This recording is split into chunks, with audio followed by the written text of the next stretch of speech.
करे कि किस पाथ से वो अटेन हुई है पोजीशन।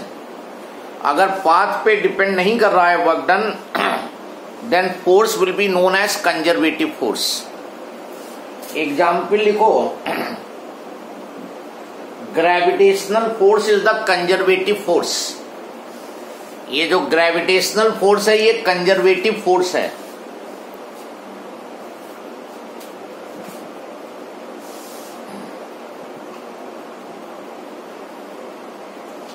देन इसमें सेकेंड पॉइंट लिखो, the important property of conservative force is that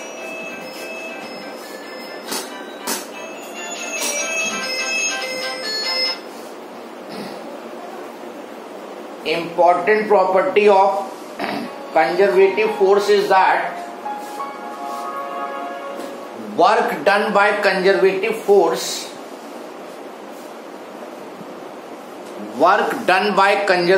force in moving a body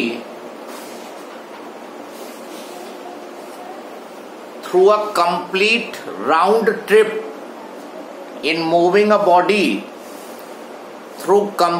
round trip is zero।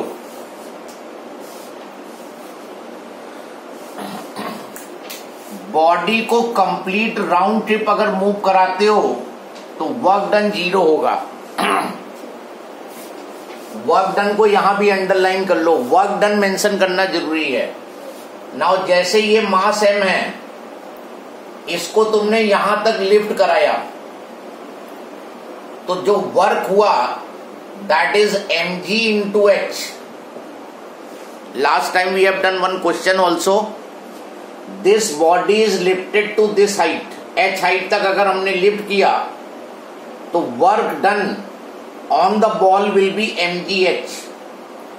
और उसके बाद ये बॉल अगर वापस आ जाए ग्राउंड पे तो पूरा एक राउंड ट्रिप हो गया।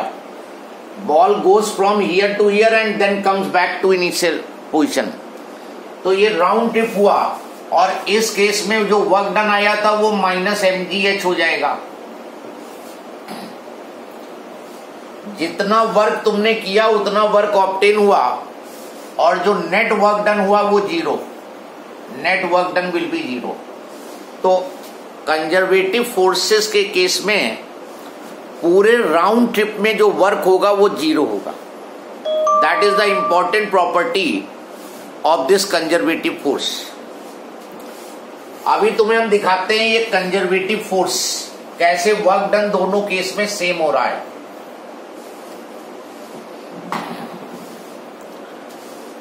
नाउ सपोज करो इनिशियल पोजीशन बॉडी की ग्राउंड है और फाइनल h हाइट पे है। The final position of the body is at height h और इनिशियल पोजीशन ग्राउंड पे है a b c। अगर इस बॉडी को डायरेक्ट लिफ्ट कराओ a टू c, अगर इस बॉडी को डायरेक्ट h हाइट तक लिफ्ट कराओगे तो वर्क डन फाइंड कर लो और बाद में इस इंक्लाइन प्लेन के से वर्क डन निकाल लो। दोनों में वर्क डन सेम आना चाहिए, तब ये ग्रेविटेशनल फोर्स जो है ये कंजर्वेटिव फोर्स होगा। तो work done in raising the body of mass m to height h, that will be force is mg। जो फोर्स लगाओगे वो mg और जो डिस्प्लेसमेंट होगा वो h होगा।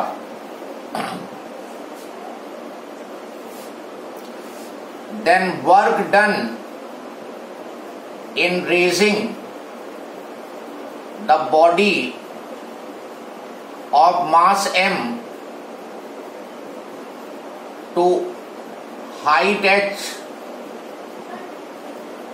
through inclined plane। अब inclined plane की हेल्प से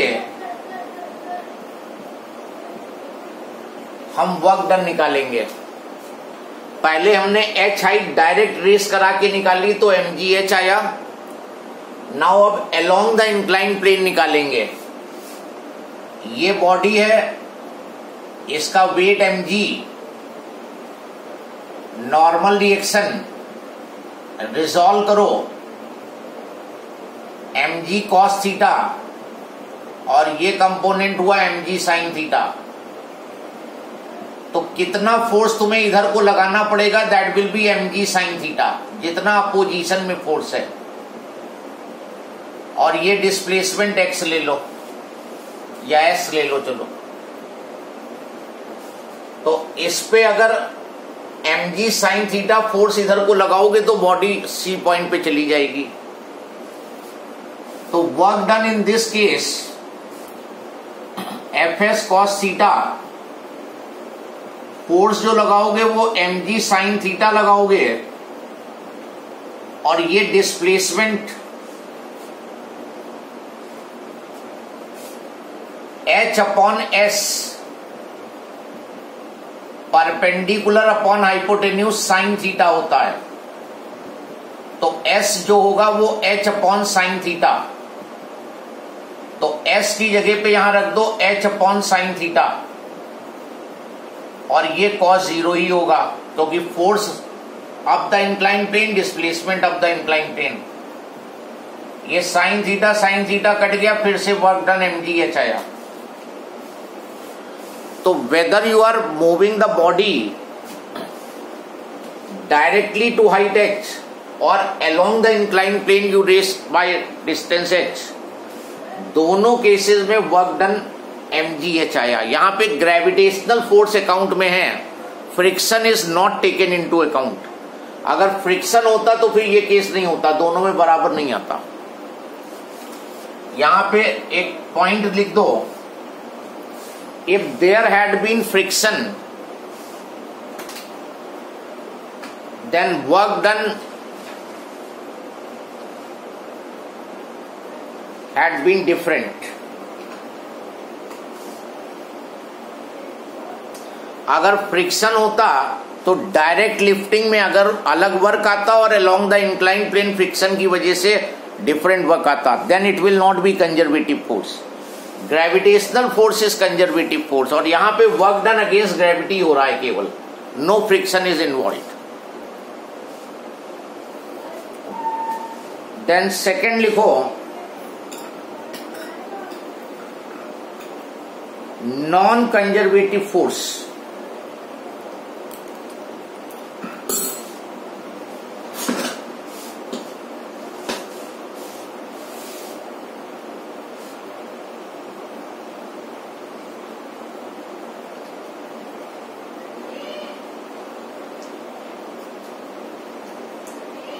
A force is said to be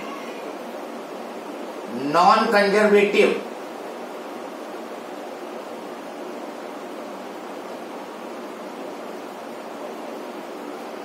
if the work done by the force or against the force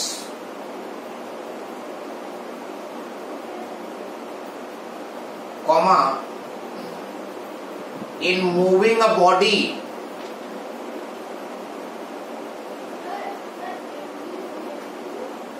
from one position to another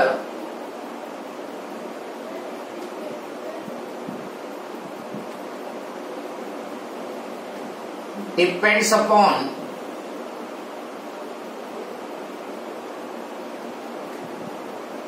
the path followed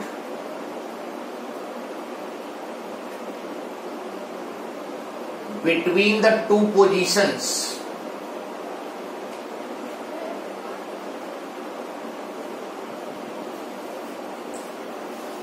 अगर work done जो है वो path followed पे depend करेगा, then force will be said to be non conservative force. जैसे मान लो there is certain surface which has friction, तो बॉडी को यहां से यहां ले जाओगे तो भी वर्क होगा और वापस लाओगे तो भी वर्क होगा। ऐसा नहीं होगा कि एक केस में तुमने वर्क किया और दूसरे केस में वर्क ऑब्टेन हुआ, और डिफरेंट पाथ से ले जाओगे तो डिफरेंट अमाउंट का वर्क होगा। So the force is said to be non conservative if the work done by force or work done against force depends only upon the path followed and not on the initial and final positions, then it will be non-conservative. The important next line में, the important property of non-conservative force is that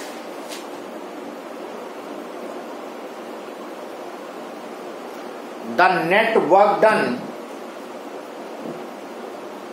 in complete round trip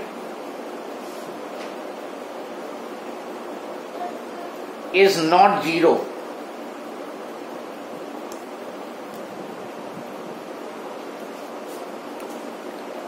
complete round trip में work done zero नहीं होगा।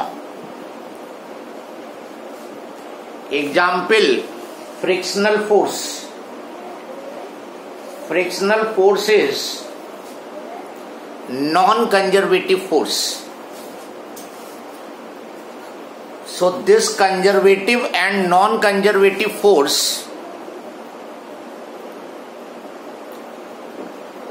very important for your exam.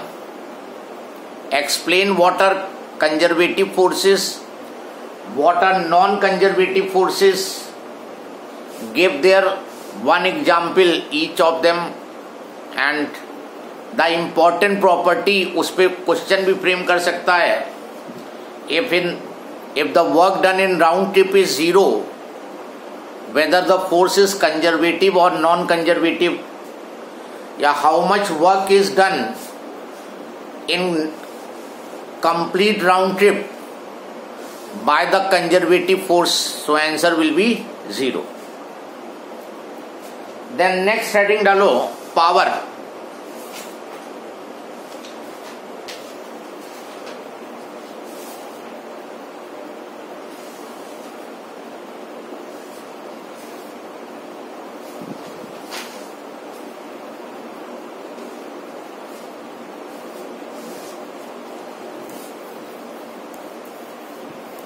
The rate of doing work,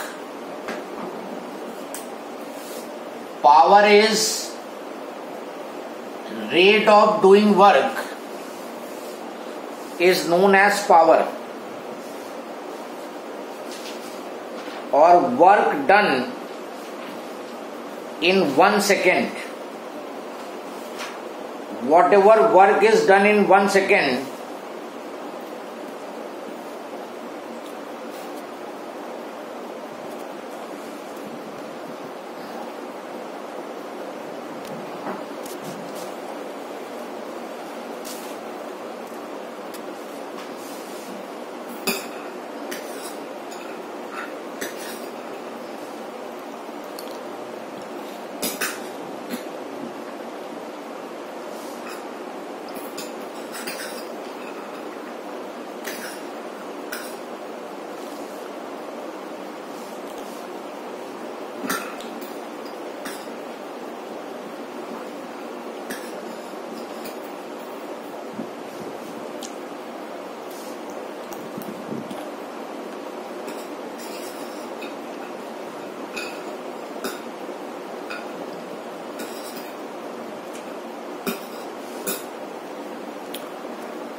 so work done in 1 second or rate of doing work is known as power.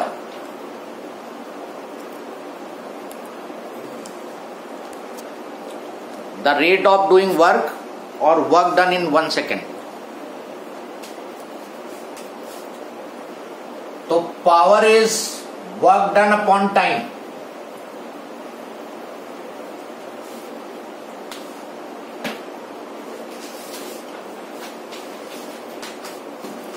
SI unit, work joule, time second, and 1 joule per second is 1 watt. So watt is the unit of power.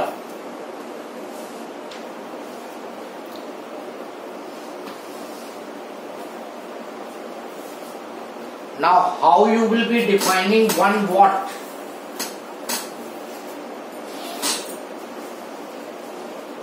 If 1 joule of work is done in 1 second,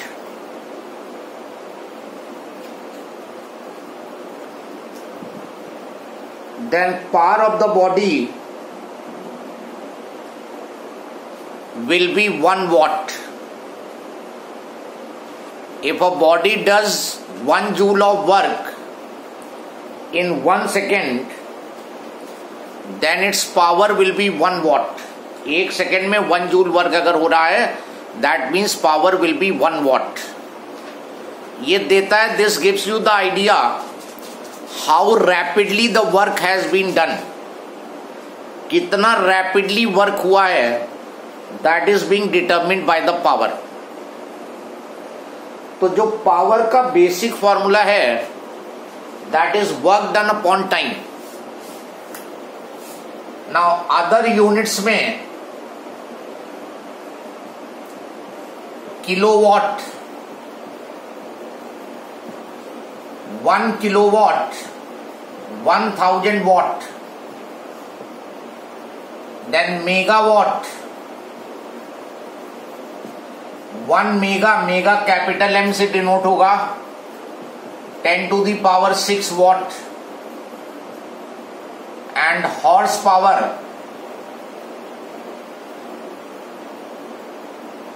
1 horsepower is 746 watt. These are the bigger units of power.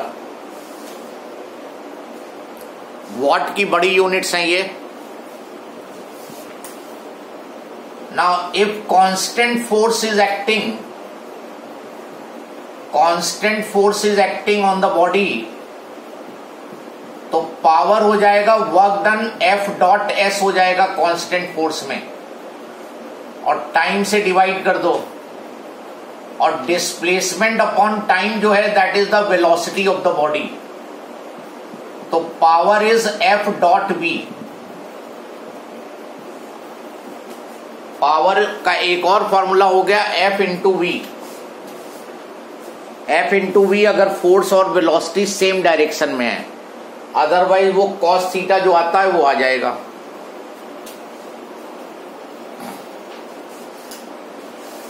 And if force is not constant, variable force है, in that case power will be integral F.ds. Work निकालो और उसको time से divide कर दो, that will be giving you the power of the body.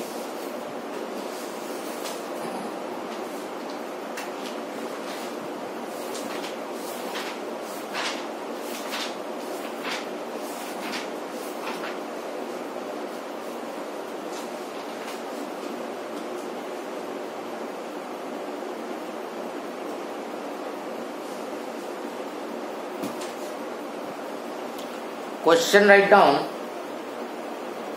find the power of 60 kg man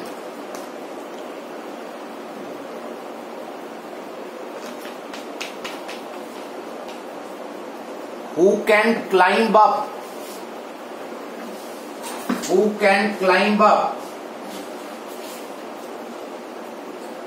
a height of 10 meters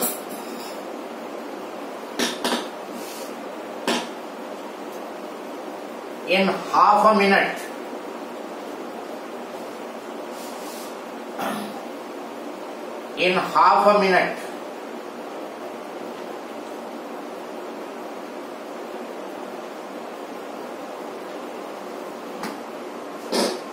power of a 60 kg man who can climb up a height of 10 meter in half a minute. That simple problem.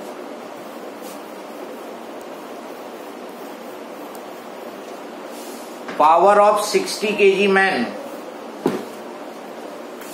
तो मास हो गया 60 kg. He climbs up to a height of 10 meter, और time जो लगाया है half minute का मतलब 30 seconds, and G value 9.8. You have to find the power. तो power is equal to work done upon time, और वर्क डन यहां पे हो जाएगा mgh. फोर्स हो गया mg और डिस्प्लेसमेंट h. तो 60 into 9.8 upon into 10 upon 30.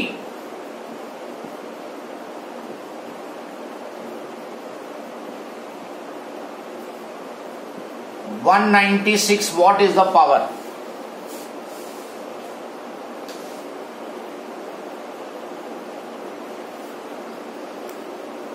One 96 watt power आ गई.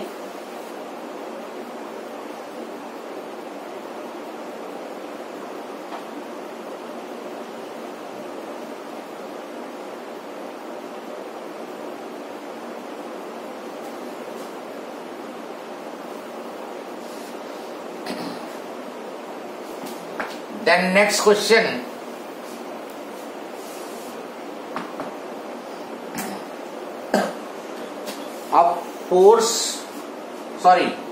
The velocity of 2i plus 3j plus 3k meter per second. The velocity of 2i plus 3j plus 3k meter per second is produced by applying a force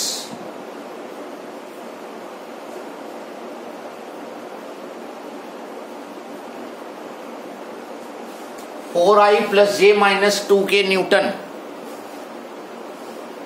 on a body